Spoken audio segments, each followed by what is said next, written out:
Hi my genius friend, আমি অনুপমা রায়। আজকে আমি তোমাদের সাথে অনার্স ফাইনাল ইয়ারের ডিসক্রিট ম্যাথামেটিক্স এই বইটার চ্যাপ্টার 2A বিন্যস্তকরণ তত্ত্ব এই অধ্যায়ের প্রবলেম নাম্বার 47 নিয়ে আলোচনা করব। এখানে কি বলা হয়েছে দেখাও যে an-6 an-1 plus 8n-2 equal to 0 আবর্তক সম্পর্কের একটি সমাধান a1 equal to c1 2 to the power n plus c2 4 to the power n। আমরা এতদিন কি করেছি, এই জিনিসটা বের করেছি, মূল বের করে তারপর এই জিনিসটা বের করেছি, এই সমাধানটা এর পূর্বের অঙ্কগুলোতে। কিন্তু আজকে এই সমাধানটা দেওয়া আছে, দুইটা সমাধান এখান থেকে বের হয়, দুইটা মূল বের হয়, সেই দুইটা মূল থেকে দুইটা সমাধান বের হয়, সেই সমাধান দুইটা তারপর এইখানে বসে আমরা একটা মান বের করি।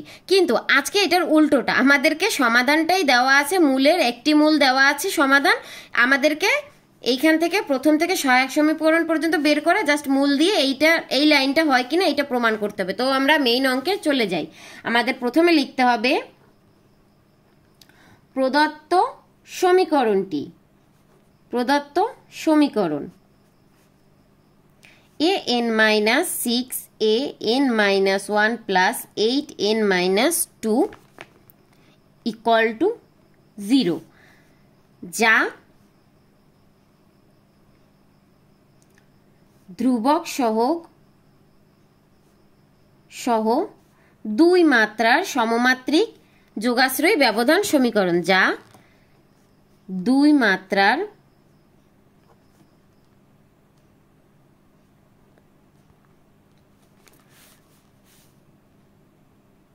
সমমাত্রিক যোগাশ্রয়ী ব্যবধান সমীকরণ। দুই মাত্রার কেন হয়েছে, এখানে an আছে, আর আমরা পূর্বেই জেনেছি an হচ্ছে গিয়ে x স্কয়ার আর an-1 হচ্ছে x টু দি পাওয়ার 1 মানে x, আর an- যদি 1 থাকে 2 থাকে সেক্ষেত্রে বিষয়টা হয় গিয়ে শুধুমাত্র 1।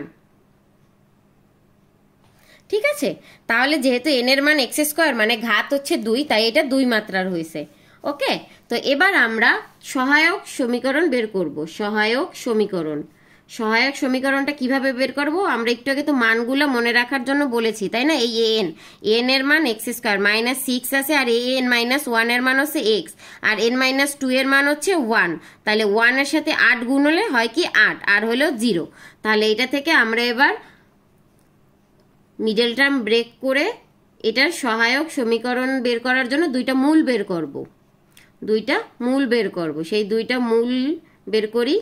এখানে হচ্ছে x-2 minus 4 x-2 equal to 0, তাহলে দুইটা মূলের একটা হচ্ছে গিয়ে 2 আর একটা হচ্ছে 4। আমি এক লাইন গ্যাপ দিলাম, তোমাদের এখানে আর এক লাইন করতেও পারো, x-2 R x-4 equal to 0, আমি একবারে করে গেলাম, যাক এই লাইনটা গ্যাপ দিছিলাম, তো একবারে লিখলেও হয়। তো তাহলে মূলদ্বয় যেহেতু ভিন্ন ভিন্ন, অর্থাৎ সহায়ক সমীকরণের মূলদ্বয় ভিন্ন ভিন্ন,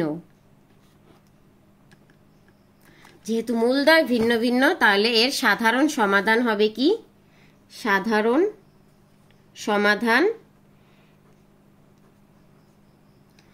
আমরা কি জানি, এই an বসবে, ঠিক আছে, আর আমরা দুইটা মূল নেব, সেই দুইটা মূলের একটা ধরি c1, একটা মূল ধরি c1 আর একটা ধরি c2।